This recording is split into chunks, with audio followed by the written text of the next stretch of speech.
Tak sme sa dočkali všetci, pretože sme boli trpezliví a boli sme dobrí.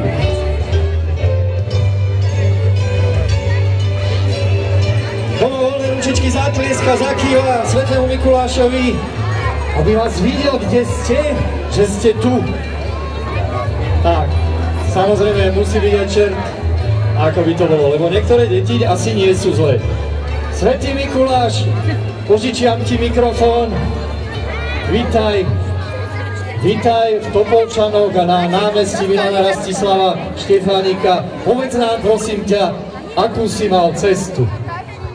Ďakujem všetkým milým ľuďom tohto mesta Topolčany za naozaj veľké privítanie. Ani sme sa nenazdali, rok si podal ruku s ďalším rokom a opäť sú tu Vianočné sviatky, adventné sviatky. Ale je taký významný dátum a je to 5. decembra, keď naozaj iba raz do roka chodí do vašeho mesta na námestie Svätý Mikuláš. Ešte raz, deti, ďakujem za veľké privítanie.